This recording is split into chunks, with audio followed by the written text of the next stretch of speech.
This is the Spokane Soccer Show, proudly presented by Flatstick Pub, and I am your host, Benji Wade. On today's show, it's almost Thanksgiving, and there's a lot to be thankful for when it comes to Spokane soccer. And joining me to serve up only the best vibes about all things soccer in the fine city of Spokane, it's Impact FC head coach Mike Pellicio. And what I meant to say, Inspire Soccer League champion Impact FC head coach Mike Pellicio. We are the champions. Let's see it. Okay. Let me see it. Come on. All right. I'm bringing it out. Here we are, Benji. Look at that. Hell yeah.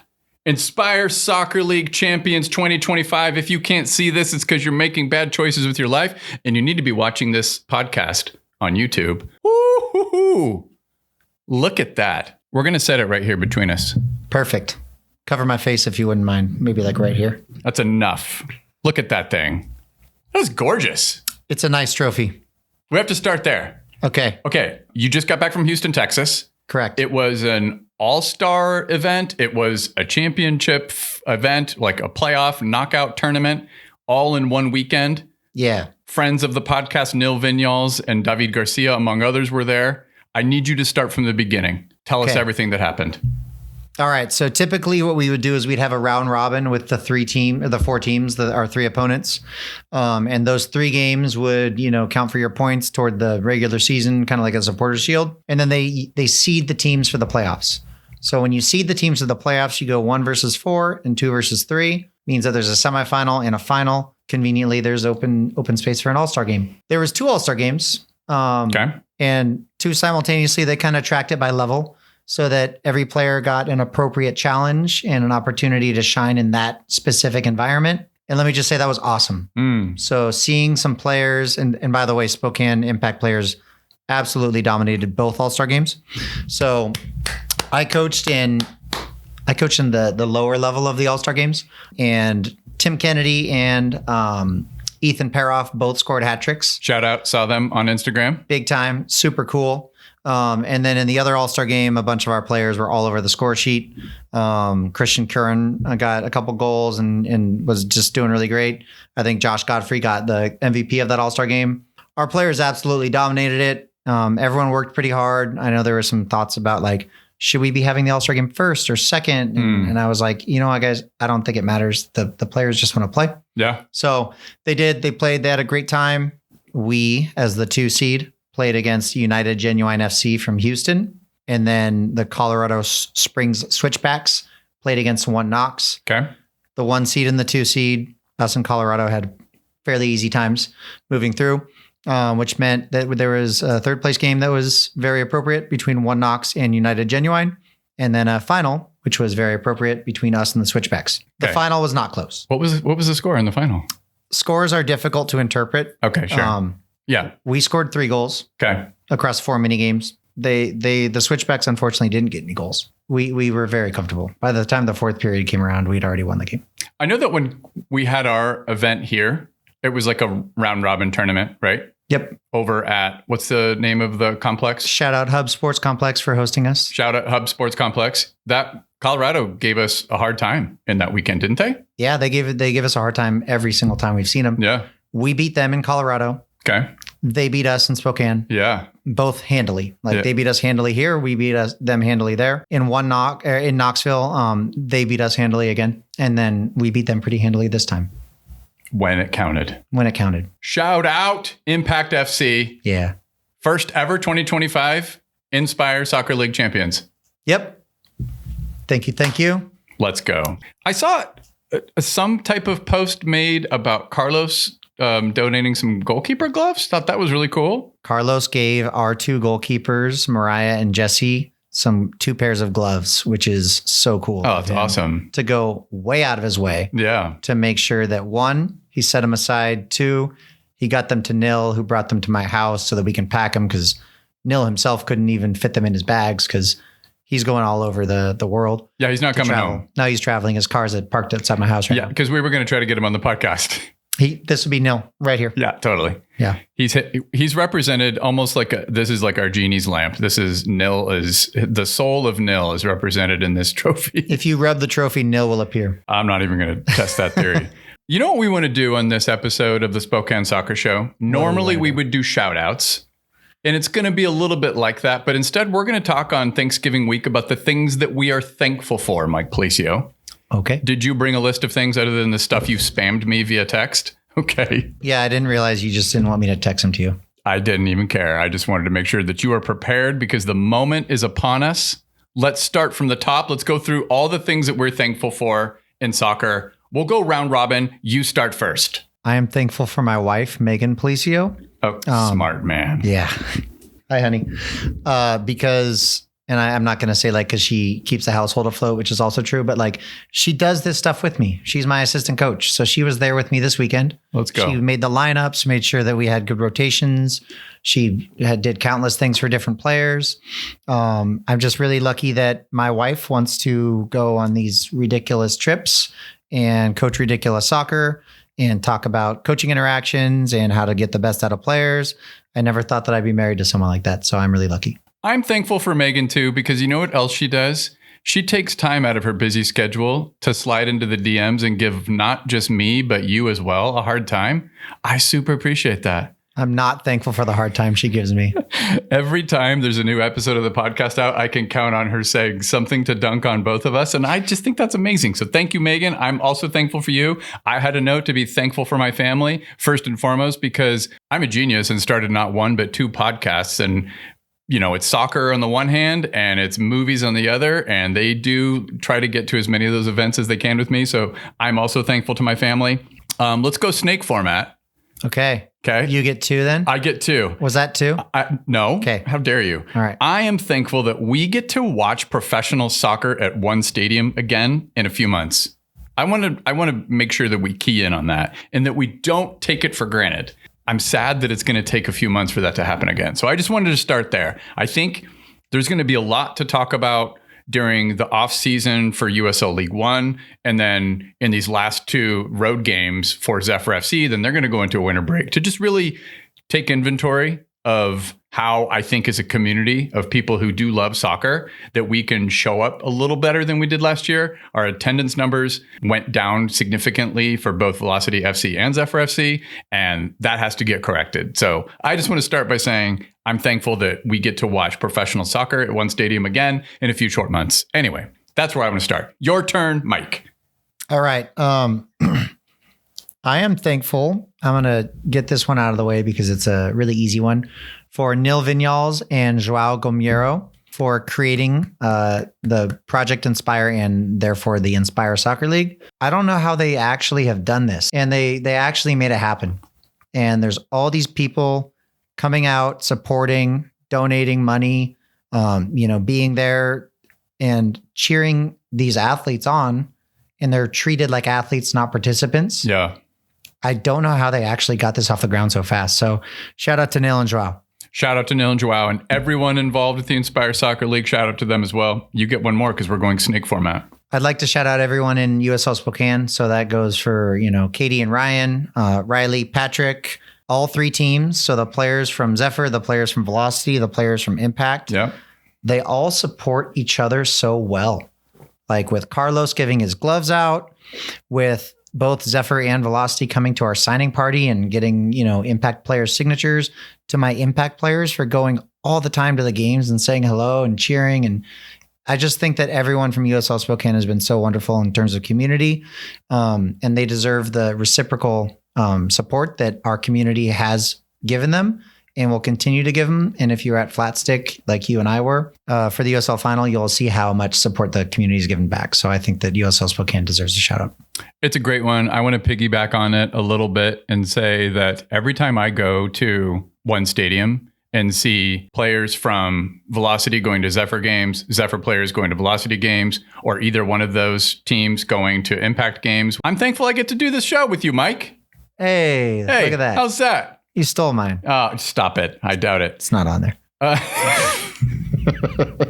I'm also thankful we didn't get a chance to do this, but I just want to do a quick version of it because it's it's not ancient history, but it's a few weeks ago at this point. I wanted to say I'm thankful to Nil Vinyals and Marky Hernandez for that equalizer against Portland Hearts of Pine. Yeah. I didn't get to do my 20-minute shtick on that goal, but we got to say a couple words about it. Mm-hmm. You and I didn't even really get to do that in person, to be honest. We both just sort of disappeared into the crowd of insanity that night. We were shoulder to shoulder when it happened. And then I don't know where anybody went. I know that you tried to record some stuff with your phone, and I think you had to tell me to relax because I was just yanking on your shoulder up and down. And you're like, bro, I'm recording. So that was funny. And then I think I just left you alone. I need to get used to videos being ruined by my friends and family that I'm standing next to when I try to get that really still recording, because the still recording actually sucks. You want a little character in that video. You want it to be shaking around and giving a sense of the energy and vibe in the stadium. So anyway, thankful to Nil and Marky for that goal. Don't forget Javi, by the way. Javi had a big role in it too. It's all three of our subs. That's the impact subs are supposed to have. Yeah. If you don't have Javi diving into the box and then finding Marky Hernandez, I think Marky recovering from that miss was something that I think just deserves all the attention and love, because he could have hung his head for a second. He didn't. He just was immediately no, I'm gonna get another chance, and that other chance turned out to be scoring the ball for Nil. Who, dude, that goal, just eyes, back of his head, the speed, and just that instinct. That's just kind of one of those things that, that's a really, really gifted player who has this intricate awareness of where he is on the pitch, so that just the speed with which he got that off his foot and buried it in the corner it's remarkable. So that's a condensed version of my thankfulness for that goal. Did I just do two? I just did two, so it's your turn. Okay, I only have two more, so... Okay, perfect. I only have two more. I'll stay on brand with soccer, and then I'll move away from soccer. So I'd like to thank the 509 Syndicate. Oh, you did steal one of mine. Okay, well... We can do it together, but the 509 Syndicate has been so supportive of the impact. Got all types of people. We had by far the most attendance at the Spokane event. So with all 4 different cities hosting it, Spokane was by far the most attended, probably at least by a factor of 3. Oh, yeah. So we had so many people there. We had drums. 509 Syndicate and the Herd. And the Herd. Thank you very much. Shout out. And you know what? We were also greeted by a goatee at the airport. I saw that. Phenomenal. Yeah. So that felt really great. I don't think that our players quite understood how rare a goatee is. And they were also parading this thing around and saying hello to their families. So we got in at the airport at 11-something p.m. and there was just so many people there to support us. So that's wonderful. And then to pivot away from soccer, I'd just like to thank Shadle Park High School for allowing me to step into a substitute teaching role last year that is turned into a full-time role. When I didn't have a special education endorsement, they just said, this is the person that we want here. And I really enjoy teaching special ed at Shadle Park. Every day I love it. So I just like to thank my school. Shout out Shadle Park High School. Yeah. I want to finish by saying thankful for sponsors. Have to be Flatstick Pub, Spokane City Credit Union, Feast World Kitchen, Wildland Co-op, and Freeform Spaces. And last but not least, thankful for Spokane Soccer Show listeners. I don't think I'm very good at... I say thank you for listening at the end, but it's not quite the same thing as saying, hey, you out there watching our dumbasses or listening to us, we really, really appreciate you. And when people come up and say that they appreciate the podcast, that means a lot. It really does. Every time it catches me a little off guard, but I just want to say, please don't stop doing it. I really appreciate hearing it. I know Mike will appreciate hearing it too. I've had some people come up and go, you're that guy from the podcast. And hell yeah. I'm like, okay, that's kind of cool. Let's go. Yeah. Do we have anything else that we're thankful for before we move on with the program? I have absolutely nothing else I'm thankful for. Good. Let's take a quick break. When we return, we're going to give our thoughts on the USL League One Championship final between Velocity FC and One Knox. Mike, it's been a minute since we've talked about how much we love freeform spaces. How comfortable is your butt right now? I will answer for your butt. Very comfortable. Why is that? Because my friends at Freeform Spaces have contributed this furniture that we're sitting on, this table where all the microphones get to sit and all this awesome stuff that we have. So shout out Freeform Spaces. Very grateful for you and your support, my friend Fernando. If you ever want something, whether it's a private office, home office, workspace, anywhere you go in your life to be productive, have a good think, get things done, and get things done more comfortably and efficiently, go to freeformspaces.com. Tell them I sent you. The Spokane Soccer Show is supported by Spokane City Credit Union. Mike, what am I going to ask you? You're going to ask me if I'm a member of a big dumb bank. And is the answer yes? Yeah. I told you to stop it. I don't even have to tell you why I want you to stop it. I don't have to tell you which banks I mean when I say big dumb banks, but you all know the ones I'm talking about. Well, here's the thing about credit unions. Once upon a time, they were described wisely as not for profit, not for charity, but for service. And I put service in all caps just so that you would know I mean it. And SCCU still holds that philosophy today. At a bank, you're just a customer. At a credit union, you're both a member and a shareholder. You get to help the credit union decide what they're going to do and not do. Do you get to do that at your bank? I don't think so. I don't get to do that at my bank. No. Well, Spokane City Credit Union, they are serving one member at a time. Go to sccu.net today and become a member. All right, here comes the tough part of the program. Spokane Velocity FC 01 Knoxville 2. Can I just read you some of the things that I wrote to myself that morning? You know they hate it when you say one Knoxville. Oh, I'm going to say it more. It was 8:30 when I took a note for myself that said, for some reason, I have a good feeling. I also told myself to make screenshots of all the Discord comments crapping on Spokane because for whatever reason, the USL Discord server is populated by a bunch of trolls who like to say shitty things about Spokane. And you know what? I'm starting to enjoy it. I don't really care, but I wanted to take screenshots about all of it so that I could dunk on them later. I didn't get a chance to do it. We went to Flatstick. Everybody at Flatstick the spirit of the place was great. I felt ecstatic. I was convinced we were going to have minimally a super competitive game, but I also kind of felt like I thought we were going to get a result. I thought we were going to win. I thought we were going to have a championship. What were your feelings going into the final? I just want to talk vibes for a moment. I thought that the best road team in the league had a really good chance of going and winning a championship on the road Against the best home team in the league. I guess the best home team in the league. Yeah. The only thing that really was kind of like, oh man, was how many damn people they got there.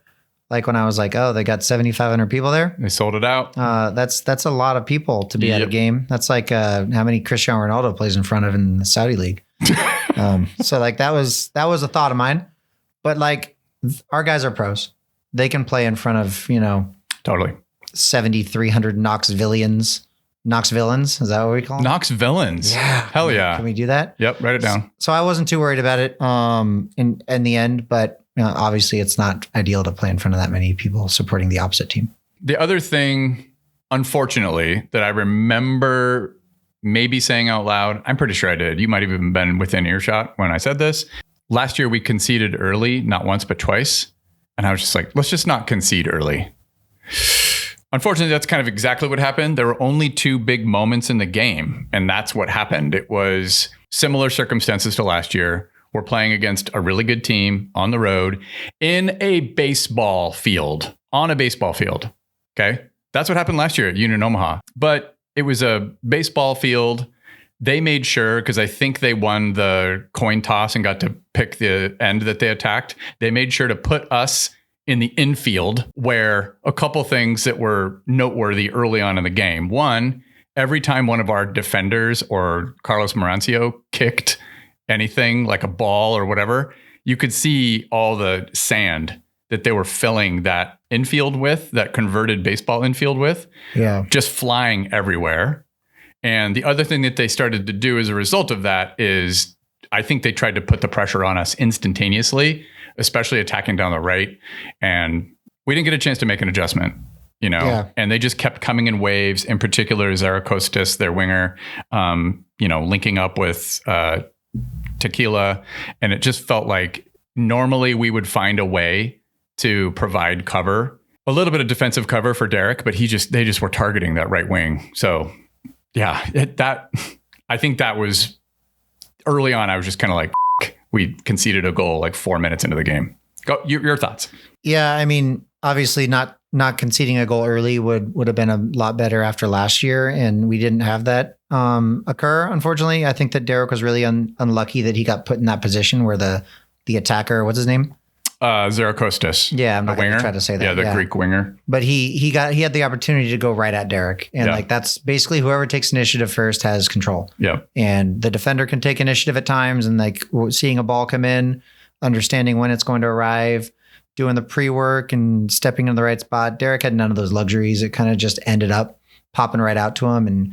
And Zarakostas was the aggressor. So it put Derek in a really tough position right away. And, you know, he nearly did block it in the end at the end line. So did Cam Miller. And Cam almost did too. So like we defended with the intensity that you'd expect and everything. It was just a really unfortunate scenario. Yeah. Sometimes knife edges like that are what decide finals. And I firmly believe that had that not happened, totally different game. I want to be careful not to take anything away from one Knox because I think they played well.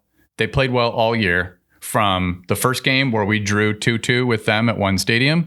And I didn't know at the time that was going to be one of the best teams. And it turned out to be the best team in the league. Credit to them. Hats off. We didn't exactly generate a lot of threat. I think the final XG for velocity in the final was 0.4.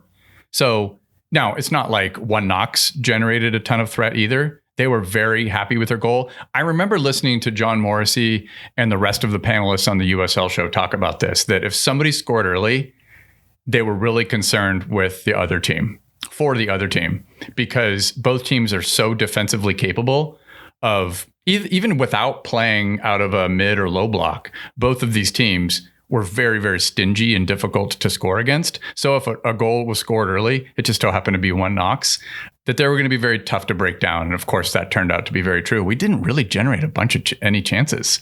Our best stuff came in that first half. Yeah. So as they kind of decided that they had a goal and it was great and they were going to keep it and they were going to sit for a minute. Yeah. We did create some things, like Luis was really dangerous a number of times. Nico Brett played him a really good ball that Luis did really well with. Yeah. Do you want to talk about that? What was your take on that? Because that was our best scoring chance in the game. I'm not even sure if XG applied because I don't think they credited Andre with an attempt. It went from Nico to Luis. Who had dropped off their back line. Okay. And he slid Luis in. Yep. Luis came barreling in on goal with pressure from the left, made the right choice to try to slide it across, kind of like pass it around the corner, so that I believe it was Andre, correct? Yep. Andre was sliding for it. Luis could have easily shot. You know, it probably would have been the wrong choice, but he could have easily just let it rip and see where it goes. Yep. And it might have, had he gone for the far post, it could have ended up spilled into Andre's area. But I think everyone did really well with that opportunity. I think Nil was probing in the right spots. I think we had some good moments there, but kind of to your point, one Knox is very good at closing those things down and taking what might be a full chance and turning into a half chance, and what might be a half chance and maybe just blocking a shot. So while we did get a little bit of a rhythm there, unfortunately, we didn't get anything from it. I think on the encounter you're talking about, they were playing a little bit high, and Jaheim Brown gave the ball away to Nico. So it was Jaheim Brown, Jamaican fullback, Nico Brett, our Jamaican center forward. I know they know each other. I know Andre knows Jaheim too. I had the same point of view as you. I thought that Luis made the right play. Yeah. He could have gone for a goal. I would say that was a low XG opportunity that he would have had. I got a text from friend of the podcast, Eamon Zayed, saying Luis should have just gone for it. But Jaheim actually made the recovery and got down in front of that ball from Luis, that he got a touch on it too, if I recall correctly. Yeah. And it kind of wrong-footed Andre, and he couldn't even get an attempt on the ball, really. Yeah. I think he did get the touch that put it out for a goal kick. But yeah, that was the number one opportunity in the game. I think after that, one Knox made an adjustment to play a little bit deeper and be a little bit safer with possession. And we never really got another sniff. Yeah. Honestly. Yeah, they were particularly stingy on the day. Yep. We still have to talk about the penalty decision. Let's do it quickly. Just a bad call. It's really straightforward. I do think that Lucky made contact with the attacking player, but it was definitely outside the box. The fact that it wasn't seen by either the center ref or the AR is really unacceptable under the circumstances. And I don't think there's any defense of it. Can you see it from a different point of view? I wrote down 100 times that I wouldn't talk about the referee negatively. Okay, so I won't. But like it did. Yes, I will. It felt like, when someone uses a word that you're not supposed to use and you're like, whoa, this is 2025. It kind of felt like what do you mean that's a penalty? Like, this is 2025. Surely there's someone that's going to prevent this from happening. That's kind of the feeling I got. So I know that you said don't get into the VAR thing, so I won't. But like, that's how I'm conditioned. Yeah. Like when there's just because I watch so much soccer and there's so many safeguards, there was nothing to save us. Like the AR was all the way across the field. He's got no idea.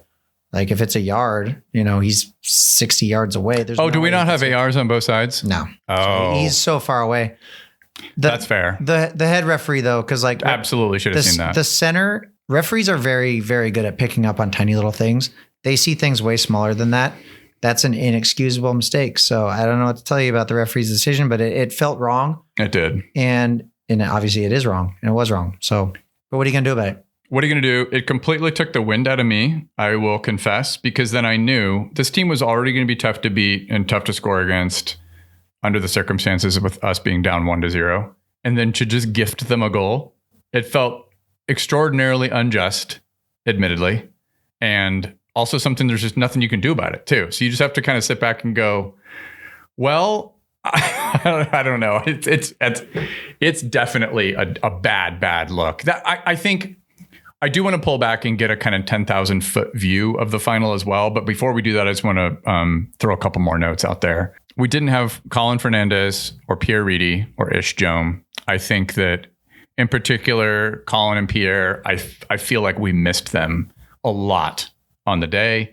I think the moment that Colin got hurt, which was it was in the game, the non-playoff game we hosted against South Georgia. That's the last time he played for us. It was a huge loss. I honestly think with the depth we have in midfield and, the role of like a 6 or an 8, Colin offers something that no one else on that team does. And we've counted on it. And we've also, let's be honest, counted on Colin to stay fit and not get injured. Mm-hmm. And I just want to point that out, that all year, our most important defensive player, certainly in the midfield, was Colin. Our most important attacking player up and down either wing was Pierre. And so to be without both of them in the final really, really sucked. One Knox, conversely, was playing with a pretty strong squad. I don't even know if they were missing any key players. Anyway, that's just another note. Can I say really quick that Bryce Meredith was really good coming in for Colin? Yeah. Like that's a tough player to replace. Colin's ball progression is something that I don't think that there's anyone else that can do that in our team. And it's an underrated part of his game too. Big time. Yeah. And Bryce obviously plays the position a little bit differently and offers different, really positive qualities. Yep. But Bryce was so impactful that when he was cramping up in, I think it was the quarterfinal, Lee was like, cool, keep playing. Like, I don't know what to tell you. We need you to continue doing this. So I think that Bryce certainly did wonderful in that role. It's a great shout for Bryce, because the other thing that Bryce did, without him picking out that pass, that perfect weighted pass against Charlotte, right? That finds Siobhan John Brown, right? Yeah, he sent that guy to go get some milk on the corner. We are not. That's right. We aren't here. We didn't make the final without that. Yeah, that was we needed those 3 points. We were down a man. That's right, down a man. Yeah. Yeah, that was unbelievable. So good for him for earning his worth. Shout out Bryce. I love that. 10,000 foot view stuff of this final. Baseball fields, put this in the largest font possible, are absolutely horrible for soccer. And I take the point of view, and I know this is unpopular. It's bad enough that so many American soccer stadiums and venues have artificial turf. That's bad enough. And we have good artificial turf, but then you talk about the fact that they're playing in these mixed sports venues where a bunch of football is played, and you have lines on the pitch. Shout out One Stadium and USL Spokane for making the decision, we're not doing that. USL Spokane specifically insisted we're not going to allow football lines to be on our soccer pitch. And they do a very good job of removing them, even sometimes on short notice. I don't mind when I can see faint lines. It's when you can see bright white and yellow lines. Sometimes there's lacrosse and some other wacky sports and some of these pitches that are being played on. Then you have people playing on baseball infields where they're kicking up dirt and there's pieces of sod flying off, and sometimes they're putting carpet on top. I don't even know what these groundskeepers are doing, but I find it really, really awful. And I wish there would be a kind of standard issued that it's not acceptable. And I know that Knox people are super stoked about their stadium because apparently it's rad. And I've been there. Awesome. Oh, yeah, that's right. You've been there. Yeah. That's sick. Congratulations that you have this new stadium. But it is an unacceptable surface to play soccer on, in my view. It's just awful. I feel the same way. Really cool venue. Like high-rise apartments right next to it, so you can look down. Same thing with the switchbacks. However, it's very difficult to accept that as a standard, that you're going to have two different sports that play on completely different sized and shaped fields. Yeah. And that we're just going to make do and, kick up sand and put sand in the middle of the game. That was happening in the semifinal in Knox. However, what are we going to do? I think there's a conversation of Everett, Washington having a League One team, and some talk. I've seen some articles about a mixed use baseball soccer stadium. Don't do it. Please don't do it. I also think about the safety of players. I mean, some of the stuff I was seeing in that final looked just it was uncomfortable looking. Carlos looked so pissed. There were a couple times where he would go kick the ball and just shit's flying everywhere. Anyway, not a great day for League One when it comes to two critical pieces of that final. If you're a casual, neutral supporter of soccer and you tuned in for that game and you see, at least they didn't have the fishnet stocking cam where you could see the netting for the baseball field in front of the cameras. At least that wasn't a problem on the day. But the infield thing was super obvious because you could see the outline of the diamond. And then the other thing being the penalty decision, which was horrible. Both, I think the USL has to take a very, very close look at. We're going to have more conversations about the topic of VAR, because I do think that they're not going to have promotion relegation that's taken seriously whatsoever. And I won't even get into what's happening in the USL Championship with the Players Union. It's a topic that I may cover on another day on this podcast, but we don't have a championship team in Spokane. So I want to make sure that it's always relevant to Spokane when I'm talking about some of these issues that are happening, and people don't get confused and hear me talking about the USL Players Association issues that they're having with the Championship League and think it has something to do with Spokane, because that would be unfair to USL Spokane. But there's a lot to figure out in the USL right now. But let's move on from this topic and just say that I feel fantastic in the first 2 years in the league that we made the final. Plenty of teams. All you dickheads out there that were dunking on Spokane on Discord. Plenty of teams. A lot of you that were out there talking shit have never made a semifinal, let alone a final. And we've done it in back-to-back years in our first 2 years of existence. And I do not for a second feel bad about that. I still feel extremely thankful. That's the theme of the day, Mike Pellicio, for Velocity FC and everything that they did for Spokane this year. Correct. In Lee, we trust. In Lee, we trust. Let's take a quick break, unless you have anything else you want to add about the topic of that final. You look like you're ready to stop talking about that. Yeah. Let's take a quick break. When we return, we're going to talk all about Zephyr FC. The Spokane Soccer Show is supported by Wildland Co-op. Wildland, in case you've still been wondering, Mike, is a small farm. It's a brewery, a winery, a local goods market out in Green Bluff. They've got 20 varieties of beer on tap, a range of fantastic wines and tasty non-alcoholic beverages, soups and sandwiches. And it's also just about time to go out there and get yourself a Christmas tree. I don't know what they're doing this year. They like to do reservations and stuff like that. It's not just a first come, first serve, free for all. It's a little more structure to it than that. So make sure you go to their Instagram page or check in with them before thinking you're going to go out there and get yourself a tree. I'm going to go out there and get myself a tree because that's family. I'm going to be out there for Thanksgiving in a couple short days. The Wildland Co-op is also, speaking of families, family friendly. Everybody's welcome. So for more information, go to their website or follow them on Instagram, Wildland Co-op, wildland.coop.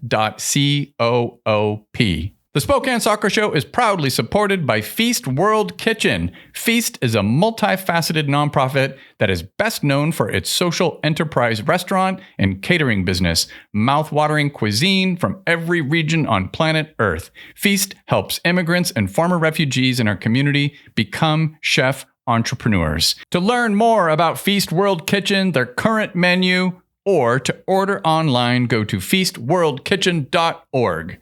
All right, Mike, it's been a minute since we've checked in on our friends Zephyr FC, but I want to do something a little bit different for this episode.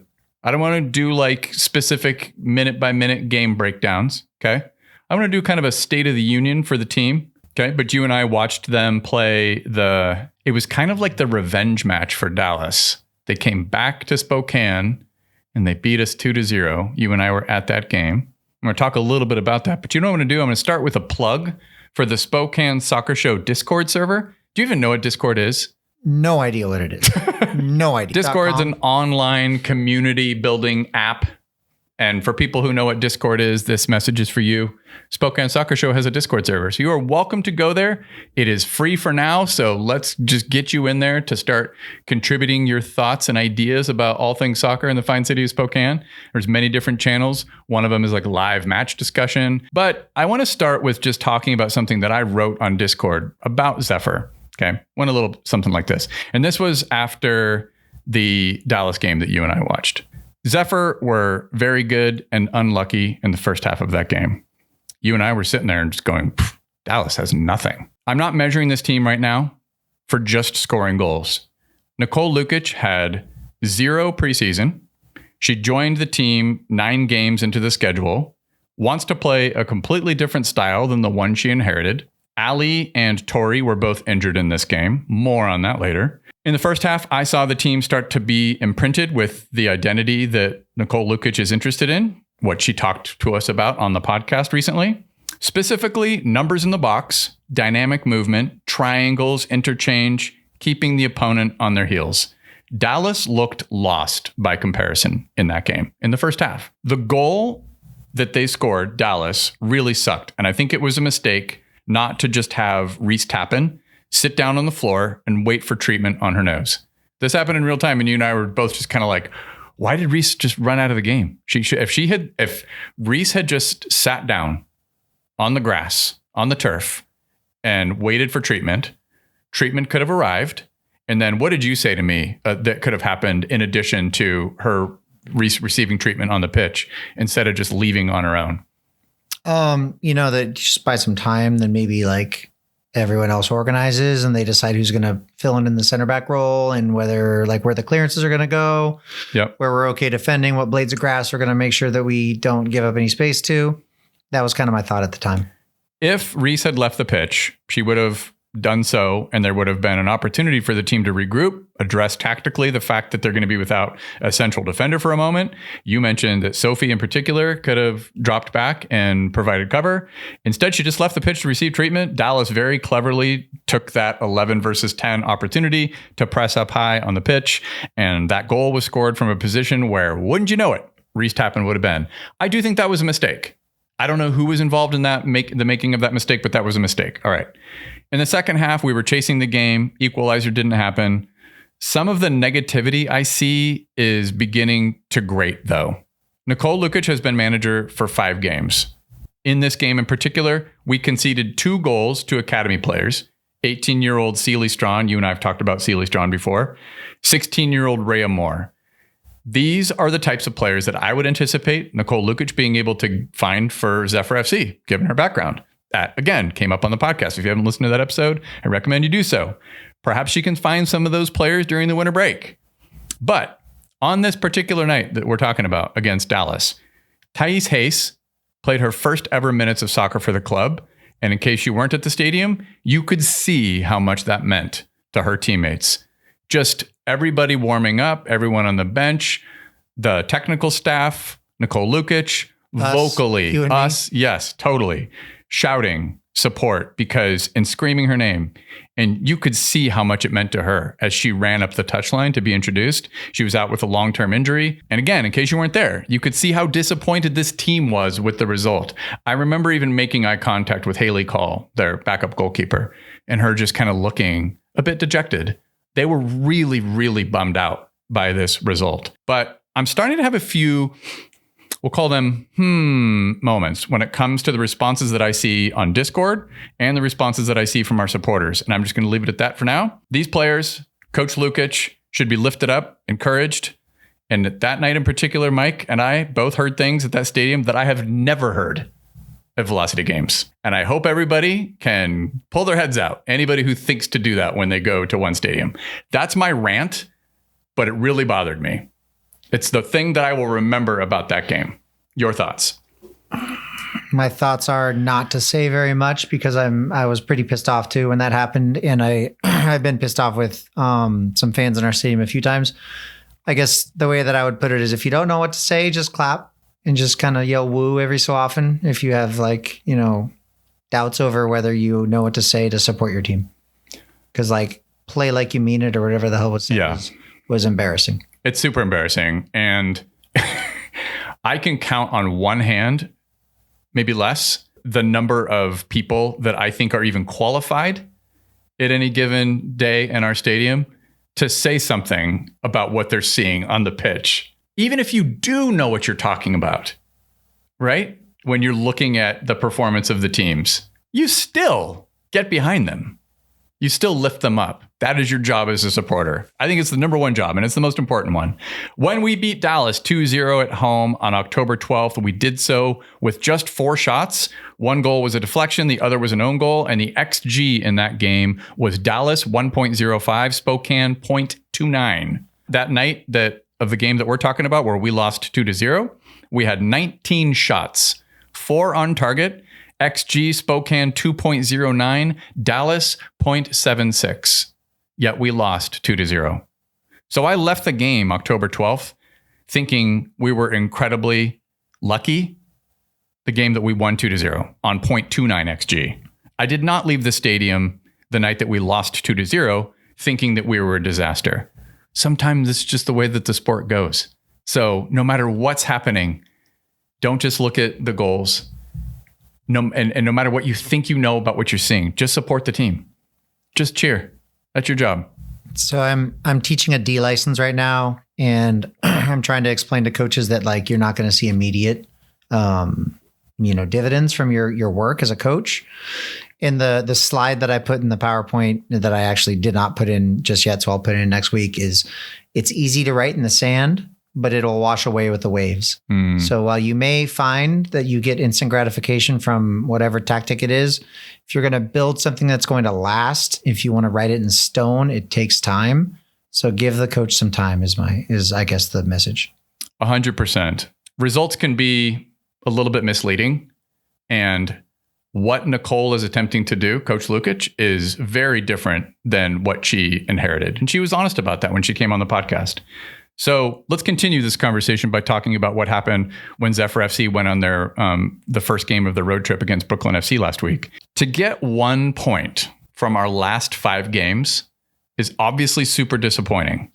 But can I tell you what the XG was across those 5 games? XG, quick primer for listeners that may be new to this. It means expected goals. And what it really evaluates is how much threat you're generating as a team, how many chances you're generating, and it evaluates the quality of those chances, and it applies a number to them. And they add up like so. Over the last 5 games where we've gotten 1 point, we've lost 4 and drawn once. The one game we drew, we should have won because DC Power scored a goal from an offside position to get the draw late. Zephyr FC 7.73, our opponents 7.29. If you tell any manager of a team or any player on a team that you're going to have that, even if it's marginal, but you're going to have an XG advantage across a 5-game stretch, but you only get 1 point for it, you'll be really, really disappointed. And you're going to think we've been unfortunate. A couple other things I want to backfill about what's happening right now. Allie Cook hasn't played since October 30th, and Tori just missed her 3rd game in a row. So we started the year with way more fixtures than our opponents, just in time for injuries and to go on the road for 3 games. If you haven't noticed this, if you look at the table, because another thing that people might have been doing is looking at the table and, early on when we were at one point, we were in 2nd or 3rd place and going, wow, we're kicking ass. Well, we were 3 to 4 games ahead of games played than the rest of the table. What happens as a result of that? 1, you have more games, you have more points probably from those games, and it makes you look like you're doing pretty well. And the other thing that happens is the rest of the league is resting. There's more chance for injury the more games you play. And so now we find ourselves without our 2 best attacking players going on the road for 3 games. none of this is even slightly ideal. I look across a lot of these teams in the Super League right now, though, Mike, and I think there's a fairly simple distinction. And I want to run this by you, and I want your thoughts. The teams that are getting wins right now, they have goal scorers. And when you underperform XG, a question that often comes to mind, and we've talked about this with Velocity FC, are the players that are getting into those positions that are on the receiving end of those opportunities that are created by playmakers, right? Are they good enough finishers? And I think the answer with Zephyr FC right now is no, they are not. I'm seeing sometimes, and I'm not going to name players' names, because oftentimes what it is, it's players that don't even fit the profile of somebody who would even describe their top 3 traits as a soccer player to be finishing. But they find themselves on the end of they're at the end of a string of passes. There they are, and they're like, they're either young, it's not the profile of who they are as a player. So we don't have that killer who's in front of goal when that happens. And other teams right now above us in the table do. That is a problem with this team as currently composed. As far as I can tell, your thoughts? Yeah, I think you want your chances to fall to players like Ali, who will put them away almost every time. Or even Tori. And Tori too. So yeah. Who's a rookie, but has already shown she can make really difficult finishes in this league. Either foot. So you obviously do want those falling to the right players. That said, I said it about velocity earlier on the show, and I'll say it again. The fact that you're creating the chances is the most important thing to me. The fact that you can create reproducible, high quality chances will always count in the long run. So yes, 5 games you expect of the 15 points when you have an advantage in XG, you expect at least 6 to 10 or 11 or 15 points out of that. You get 1. That won't happen statistically very often. So if we produce those same performances again, create those same chances again, no way we come out with 1 point from 5. That 7.73 XG across 5 games produced 1 goal. That won't happen again. That is statistically very improbable, but you could not be more right about your observation. And I really hope people listen to this. Yeah. You want the chances. If you're generating the chances, that means you're doing the right thing. So this break, I'm really eager to see what's going to happen. We just happen to be playing 2 very difficult teams. We've played Lexington SC twice, 180 minutes, 0 goals for either team. It's going to require team goals, and that's challenging, especially on the road. But, going into the break, I will feel about this team that making the playoffs and giving Nicole Lukic the patience from supporters and the players, and give her the players that she'll need. So patience from supporters, USL Spokane, get her some players that she needs. Reinforcements are needed, right? Olo Vanderyacht went back to Seattle Reign. So we lost a player there, a player that I think all anticipated was going to have a lot to say about this campaign. I love the style of play that we're looking to implement. And I trust that Nicole will get it right. I trust that the players will make these chances that they're creating into goals. So I just want the team to create the right type of chances over and over again. If you don't finish them, there's a small sample size. Yeah. So I do trust that will come good. You know whose play I want to shout out real quick? Just because I have really liked her play in the last few games is Emma. Yeah, she's been a beast lately. She's been so good. Yeah. And I think with the style of play that Nicole Lukic is trying to implement, Emma figures to have a very good second half to the season. And look, let's see what we can do against Lexington and Fort Lauderdale. 2 very good teams, very tough teams to play on the road to finish the season. I would not be surprised if we get results in both of those games, because what I see Nicole Lukic attempting, it looks good to the eye, by the way. Imagine she gets the players, and imagine she gets a little bit more time, right, to work with the players that she has. And she gets a couple more players, because we need reinforcements, period, independent of the profile of player that Nicole Lukic would like to play in her system. Okay. She needs reinforcements, period. We've got some injuries. If we have a long-term injury to Ali Cook, in my view, the best center forward in the league, that's a problem. Because as we know from last year, Ali Cook played a critical role in where we finished in the spring part of the calendar. The difference, again, between us and other teams is that when you generate that XG, when you generate that opportunity, we just don't have finishers in front of those chances right now, but we're generating the chances, and that's a very good thing. So yeah, Zephyr FC traveling to Lexington SC December 6th, and then Fort Lauderdale to end their fall season. I think that game's like 2 weeks later. So yeah, December 6th, and then 2 weeks later, December 20th. That's a Saturday at Fort Lauderdale. Any other thoughts on Zephyr FC? I just want them to understand that we support them. We really do believe in the team, and I think that the performances have been quite good. The style of play has been quite good. And it does take time to build these things. So we're very patient with the results. And we're just going to continue supporting the team and expect that we want the team to know that we support them. Yeah. And I'm really excited about the project. Yeah, me too. After chatting with Nicole Lukic, after seeing the style of play, which I really like the style of play. I mean, I saw some things in that Brooklyn game and in the Dallas game that you and I watched that made me just, I can see that the wheels are turning. Things are starting to click. That interchange, that player movement, the numbers in the box, we're so close to figuring out how to just keep the ball up high and to prevent our opponents from even getting the ball, which happened against Brooklyn too. Brooklyn got a pretty nice finish.